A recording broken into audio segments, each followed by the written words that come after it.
నన్ను బలపరచు క్రీస్తు యందు నేను సమస్తము చేయగలను. దేవుడు మన పక్షమునుండగా మనకి విరోధి ఎవడు? ఆమేన్. అధ్యాయము 27 నుంచి 29 వచనాలు. సైన్యములకు అధిపతియగు యెహోవా దాన్ని నియమించి ఉన్నాడు. రద్దుపరచగలవాడెవడు?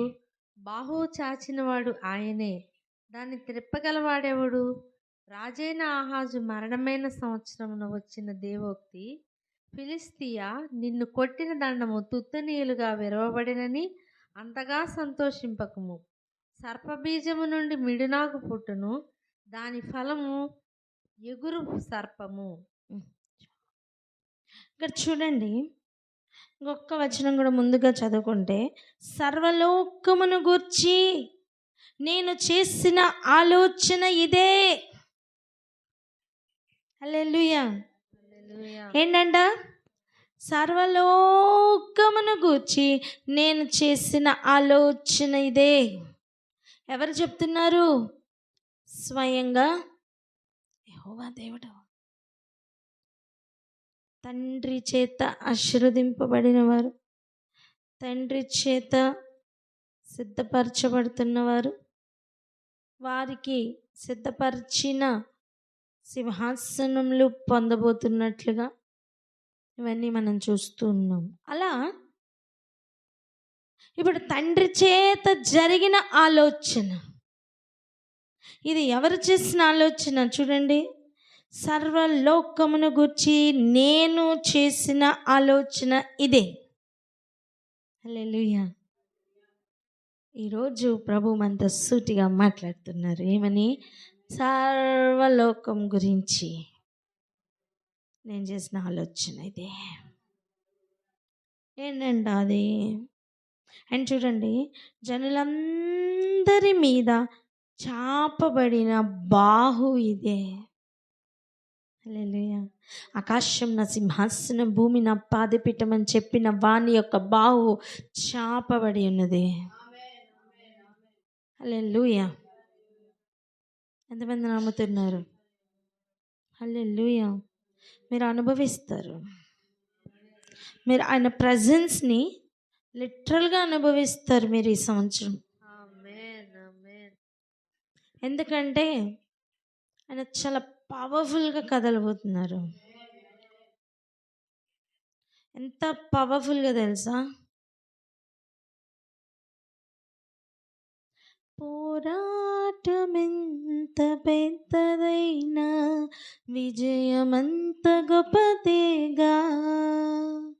పోరాటమెంత గొప్పదైనా విజయమంత గొప్పదేగా. అంటే హల్లెలూయా. మన ముందున్న పోరాటం స్వాధీనపరచుకోవడానికి వెళ్తున్న సైన్యముకు ముందు ఉన్న పోరాటం. అండ్ అందులో నీ బలము చాలదు. ఎందుకో తెలుసా? చాలదు గనుకనే ఆయన బలమును వినియోగించి నిన్ను బలపరిచిన వాడు ఎలాగూ బలపరిచాడో అని నువ్వు సాక్షిగా నిలబడితే నీలో మహిమపరచబడాలని ఆయన వెయిటింగ్. ఫిలిష్తీనికి అవకాశం ఇయ్యలా. పక్కవారిని చూసి చెప్పండి, ఫిలిష్తీనికి అవకాశం ఇయ్యలా.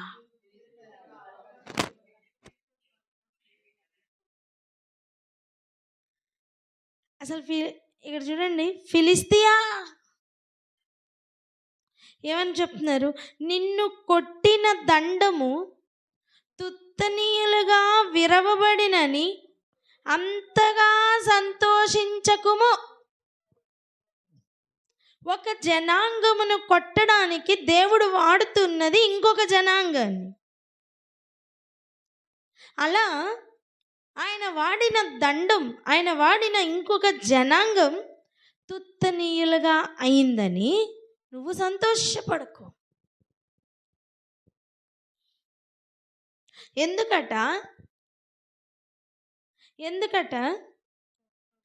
సర్పబీజము నుండి మిడునాగు పుట్టును.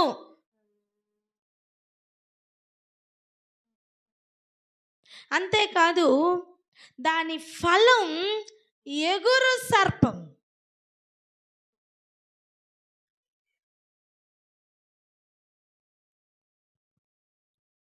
సర్పబీజము నుండి ఏమి పుట్టును? మిడునాగు పుట్టును.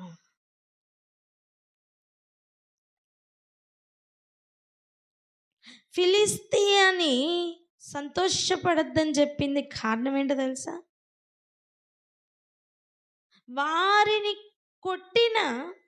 వారిని పడగొట్టిన జనాంగం ఇప్పుడు తుత్తనీయులుగా అయిందని వీరు సంతోషించడానికి వీల్లేదు. ఎందుకంటే ఇప్పుడు తుత్తనీయులుగా మారిన ఆ జనాంగం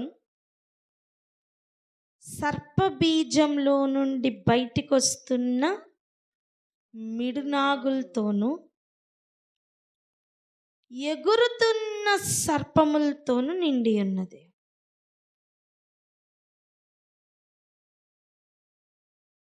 దేవుడు తీరుస్తున్న తీర్పు ఎలా ఉంటుంది? ఇంకా చూడండి, అప్పుడు అతి బీదలైన వారు భోజనం చేయుదురు. ఎవరికి భోజనం అలాంటి సమయం? అతి బీదలైన వారు. శత్రువు కొట్టుకుంటే నువ్వు సేఫేగా. హల్లెలూయా. పక్కవారిని చూసాడు కానీ శత్రువు కొట్టుకుంటే మనం సేఫేగా.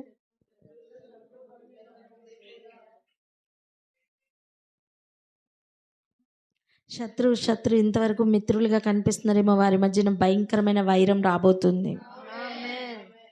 అది ఏ రకమైన వైరమో తెలుసా? ప్రాకుతున్న మిడునాగులు మాత్రమే కాదు, ఎగురుతున్న సర్పములు కూడా.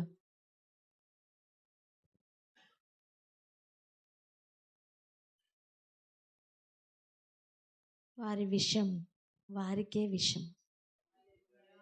చెప్పండి, వారి విషం వారికే విషం. విషయం ఏంటో అర్థమైందా? విషమే. వారి విషం వారికే విషం అన్న సంగతి, వారికే విషం అనే విషయం అర్థమైతే చాలు. దీనుడా,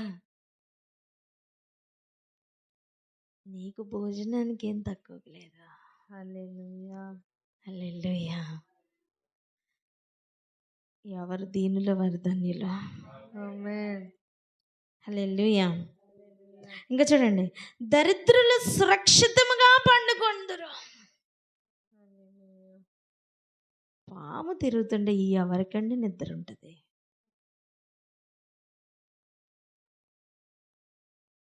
దరిద్రులకి నిద్ర ఉంటుంది. హల్లెలూయా. పాము తిరుగుతుంది ఎవరి కోసం తెలుసా? ఫిలిస్తీన్ కోసం. హల్లెలూయా. కరువు చేత నీ బీజమును చంపెదను. ఏ కరువు? ఏ బీజం? సర్పబీజమునకు కరువు. చెప్పండి, సర్పబీజానికి కరువు. సర్పబీజమునకు కరువు. సర్పానికి ఆహారం మట్టి. నీవు బ్రతుకు దినములన్నీ నువ్వు పొట్టతో పాకి మన్ను తింటావు. ఇప్పుడు ఆ సర్పానికి, ఆ బీజానికి కరువు. నో మట్టి, ఓన్లీ మైటీ. నో మట్టి అంటే నో ఫుడ్. బీదలైన వానికి ఆహారం ఉంది, దరిద్రుడైన వాడు పండుకుంటున్నాడు హ్యాపీగా. వీడికి నిద్ర లేదు, తిండి లేదు. వీడికి ఏం లేదండి? నిద్ర లేదు, తిండి లేదు. వీడికి మట్టి ఇంకా దొరకదు కదా. ఆమేన్. ఇంతవరకు ఒకరి మధ్యలో ఒకరికి గొడవలు పెడుతూ, కోపాలు రేపుతూ, అనవసరమైన ఫ్లషీ ఐడియాస్ని రేపుతూ, మన్నుని మాత్రమే చూపిస్తూ, శరీరం అని నిన్ను మోసం చేస్తూ, నీ మీద పడి తిని బలిసిన ప్రతి సర్పానికి ఈరోజు కరువు. నువ్వు రిసీవ్ చేసుకుంటే ఇదేనండి ఈ సంవత్సరపు వాగ్దానం. హల్లెలూయా. ప్రతి కుటుంబం మీద పడి తింటూ బలిసిన పాములకు ఈరోజు కరువు. బికాజ్ కుటుంబాల్లో నీకు ఇక మన్ను దొరకదు. కట్టుతున్నది ఇటుకలతో కాదు, మండుచున్న రాళ్లతో. కట్టుతున్నది మట్టితో కాదు, అగ్ని ప్రాకారాలతో, వెలగల రత్నాలతో. ఒక్కొక్క రత్నం ఎలా తయారవుతుందో తెలుసా? ప్రెషర్ గుండా వెళ్తుంది. ఆ ప్రెషర్ ఒక్కొక్క రత్నాన్ని మండిస్తుంది. ఈ మండుచున్న రాళ్ల మధ్యలో నీకు మన్ను దొరకదు. కరువుతో నువ్వు మలమల మాడిపో. ఆమేన్, ఆమేన్, ఆమేన్, ఆమేన్.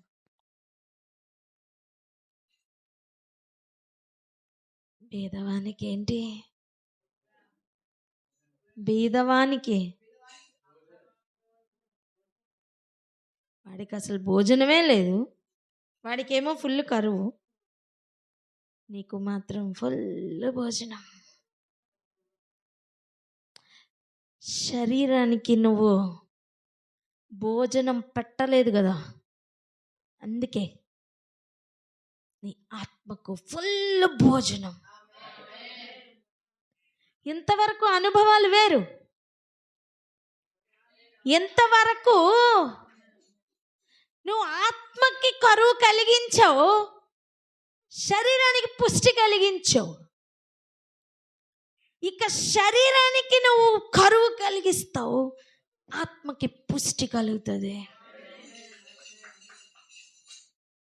హల్లెలూయా. ఎంతమంది రిసీవ్ చేసుకుంటున్నారు?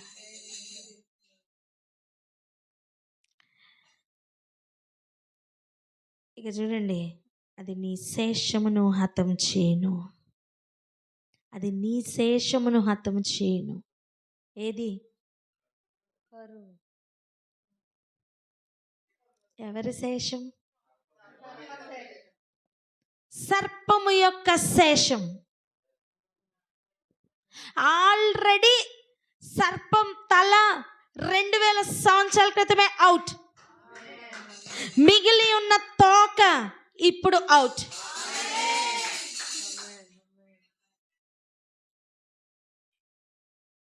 ఎలా ఉంది 2025?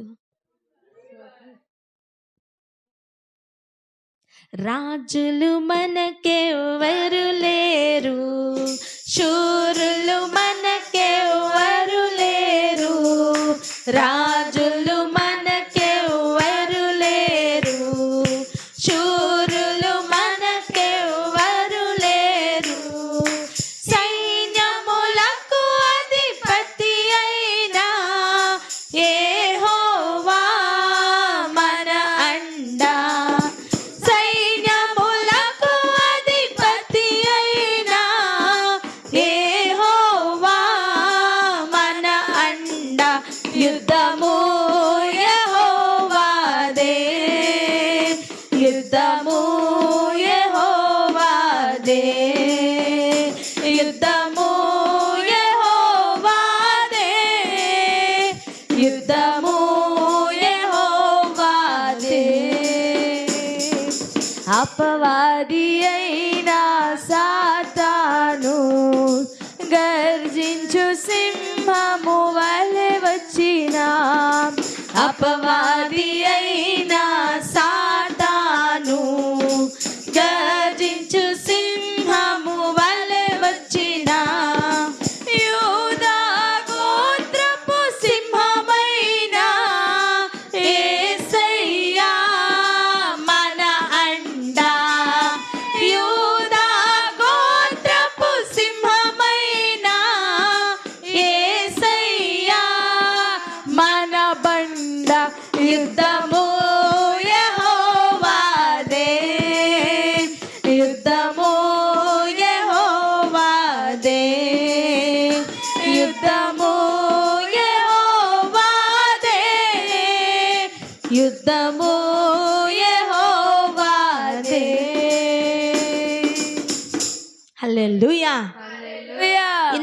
కాల మన్ను మీద పడి పడి పడి పడి తిని తిని తిని తిని బలిసిన సర్పం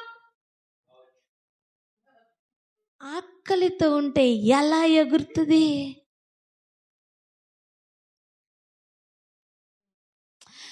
ముందుకు వెళ్ళాలి అన్న ఒక వెహికల్కి ఇంధనం లేకపోతే నేల మీద వెళ్ళడమే కష్టం. హారిజాంటల్ ప్రయాణానికి ఎక్కువ ఇంధనం అవసరమా, వర్టికల్ ప్రయాణానికి ఎక్కువ అవసరమా? అసలు హారిజాంటల్గా వెళ్ళడానికే కరువు అంటే వర్టికల్గా ఎలా ఎగురుతుంది?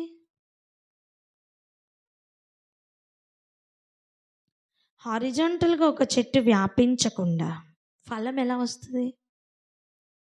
రాదు. ఇంతవరకు ఈ సర్పం ఎక్కడ పడితే అక్కడికి వెళ్ళడానికి అవకాశం ఉండింది. బికాస్ కిటికీలు తెరవబడి ఉండినాయి, ద్వారబంధాలు తెరవబడి ఉండినాయి. ఇప్పుడు అన్నిటినీ క్లోజ్ చేస్తున్నాడు దేవుడు.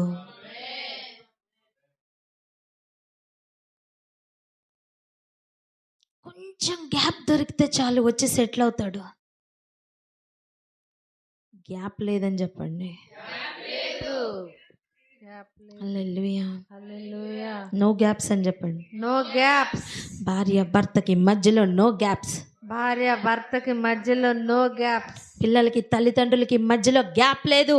పిల్లలకి తల్లిదండ్రులకి మధ్యలో గ్యాప్ లేదు. సహోదరునికి మధ్యలో గ్యాప్ లేదు.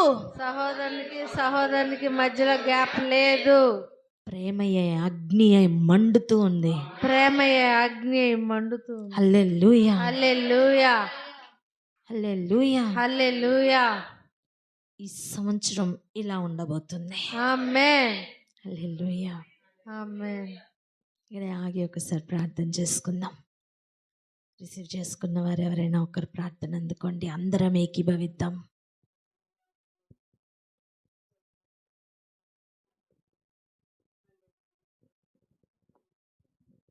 Master, thank you, Lord. Thank you, Jesus. Thank you master. Thank you Holy Spirit God. Thank you Lord. తండ్రి మీకు స్తోత్రములు చెల్లించుకుంటున్నాము తండ్రి.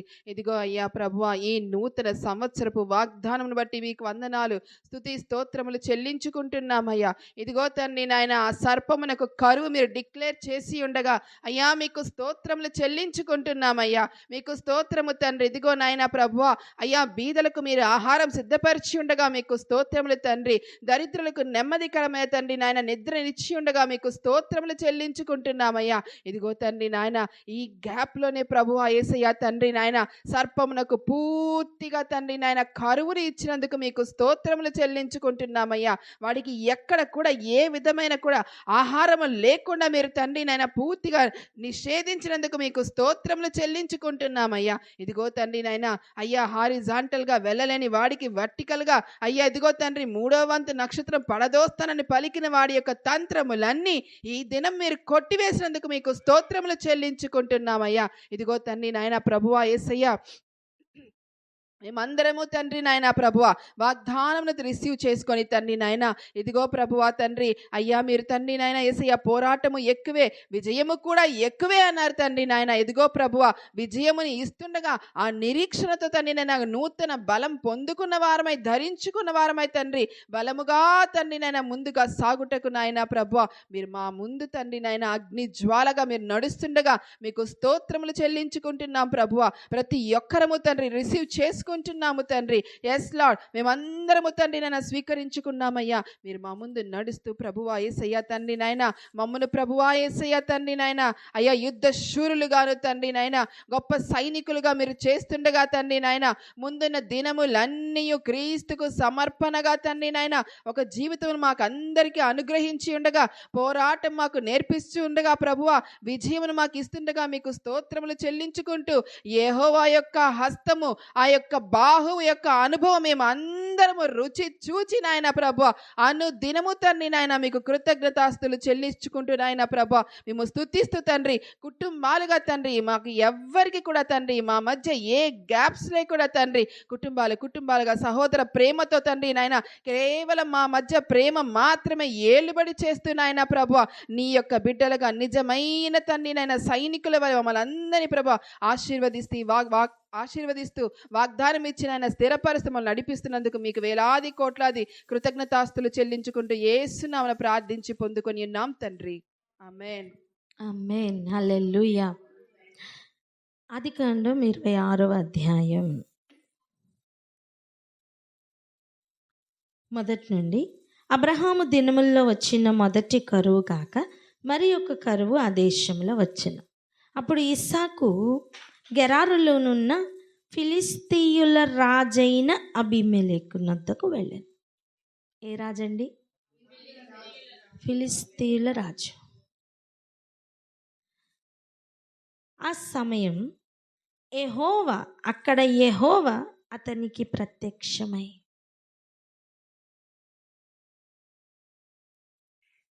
యాక్చువల్గా ఫిలిస్తీన్ రాజు దగ్గరికి వెళ్తే ఎవరు ప్రత్యక్షం అవ్వాలి? హల్లెలూయా. అక్కడ యెహోవా అతనికి ప్రత్యక్షమై, నీవు ఐగుప్తులోనికి వెళ్ళక నేను నీతో చెప్పు దేశమందు నివసించుము. ఈ దేశమందు పరవాసివై ఉండుము.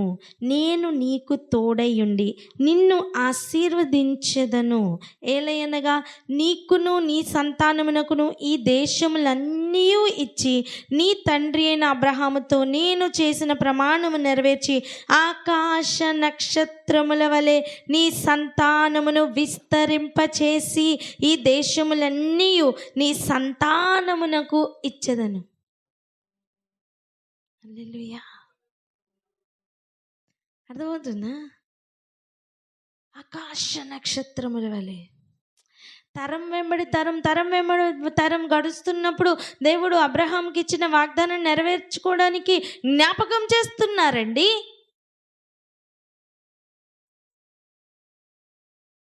బయటికి రా అంటే రావడానికి రెడీగా ఉండు, అక్కడే ఉండంటే ఉండడానికి రెడీగా ఉండు, దేనికైనా సరే గెట్ రెడీ. ఎక్కడున్నా ఆశీర్వదిస్తారు దేవుడు, ఆయన చెప్పినట్టు వింటే. ఆ కొండకు వెళ్ళంటే ఇగో ఈ కొండకి వెళ్తా, వెళ్ళు. రెడీగా ఉన్నారు మోయాబీలు బయటికి రావడానికి. నిజానికి ఆ కొండకి వెళ్ళింటే ఎలా ఉండును. హల్లెలూయా. నీ సంతానము వలన సమస్త భూలోకమును సమస్త జనులు ఆశీర్వదింపబడుదురు. ఒక్కడు దేవుడు మాట వింటే అందరికీ ఆశీర్వాదం అంట. అలాంటిది అందరూ ఆయన మాట వింటే హల్లెలూయా. అర్థమైందా? ఒక్కడు మాట వింటే కుటుంబానికి ఆశీర్వాదం, కుటుంబం అంతా మాట వింటే పట్టణానికి ఆశీర్వాదం. ఎలాగనగా అబ్రహాము నా మాట విని నేను విధించిన దాని నా ఆజ్ఞలను నా కట్టడలను నా నియమములను గైకొనని చెప్పాను. దీని తర్వాత మీరు చదువుకోండి. ఈ ఫిలిస్తీన్లు వేసిన వేషాలు 1 కాదు 2 కాదు. వాళ్ళ ముఖ్యమైన పని ఇక్కడ అబ్రహాం తవ్విన ప్రతి బావి వీళ్ళు పూడ్చి వేస్తారు. బావులు నీళ్లు చేదుకోవడానికి ఇప్పుడు అంత ఈజీ కాదండి. తాగాలన్నా దేనికన్నా ఆ నీళ్ళ కోసం వాళ్ళకి పడిన కష్టాలు అంత కాదు. ఎంతెంత దూరం నడుచుకొని వెళ్ళాలి, నీళ్లు పడతాయన్న గ్యారెంటీ కూడా లేదు. అలాంటివన్నీ పూడ్చి వేస్తున్న ఒక పెద్ద తంత్రమేనండి ఈ ఫిలిస్తీన్ తంత్రం. నీళ్లు బయటికి వస్తున్నాయి అంటే వీళ్ళు అక్కడ ఎంట్రీ ఇస్తారు. దేనికి తెలుసా? పూడ్చి వేయడానికి. ఎన్ని ఊటలు పూడ్చి వేస్తావు ఫిలిస్తియా.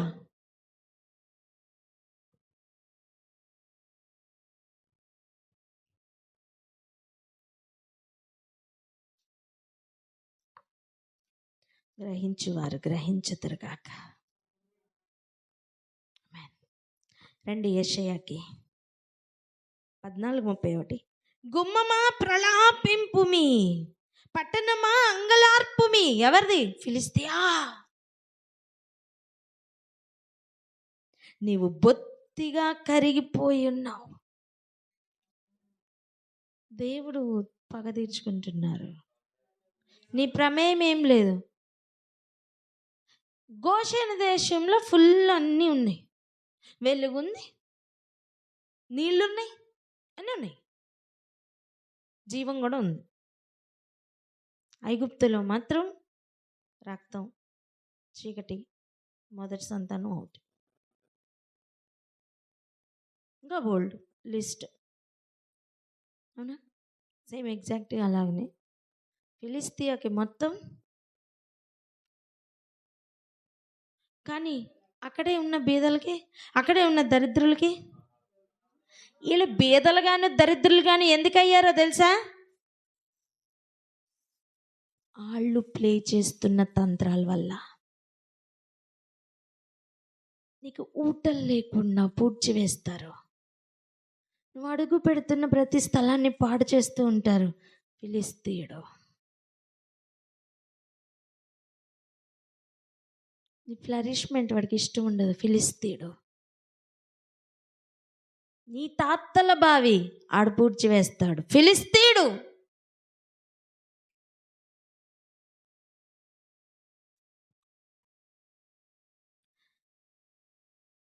ఉత్తర దిక్కు నుండి పొగలేచుచున్నది, వచ్చువారి పటాలంలో వెనుక తీయవాడు ఒకడును లేడు.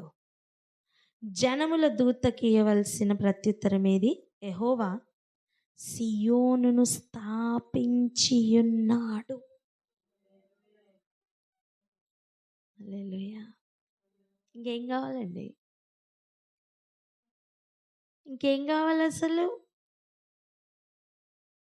నిన్ను వెంటాడుతూ నీ వెనకాతలే వస్తూ నీ ఫ్లరిష్మెంట్ని పూడ్చి వేస్తూ, నువ్వు తీస్తున్న ప్రతి బావిని, నీకు ఆస్తిగా వచ్చిన బావిని, నువ్వు తీస్తున్న బావిని అన్నింటినీ పూడ్చడమే పనిగా పెట్టుకున్న ప్రతి ఫిలిస్తీయుడికి ఈరోజు ఈ సంవత్సరం పట్టబోతున్న గతి, నీకు ఆహారం, వాడికి కరువు. ఎపిగ్లాటిస్ వేరే లెవెల్, అది మనలోనే జరుగుతుంది. ఈ కరువు వేరే లెవెల్. అసలు ఇది యుద్ధం.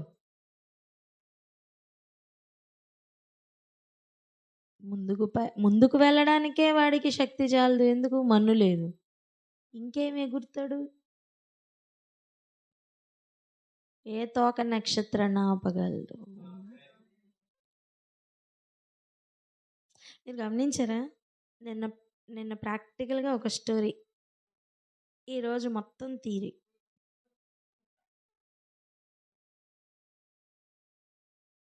నిజానికి ఇది ఫస్ట్ అయ్యి అది తర్వాత అయితే మనం ఏదో అల్లినట్టు ఉంటుంది.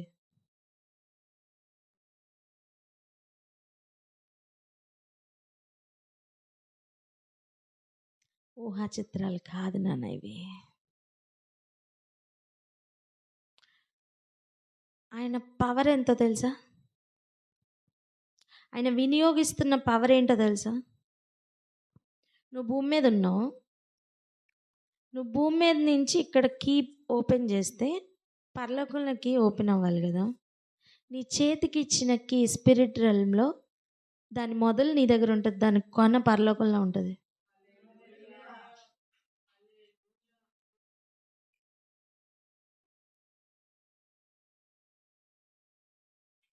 నీకు ఇస్తున్న ఆయుధాలు కానీ, నీకు ఇస్తున్న వాగ్దానాలు కానీ లోకల్వి కాదంటున్నాను నేను.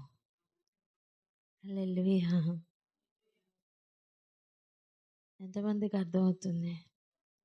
సియోనును స్థాపించాలంటే శత్రు శేషాన్ని మొత్తం లేపేయాలా?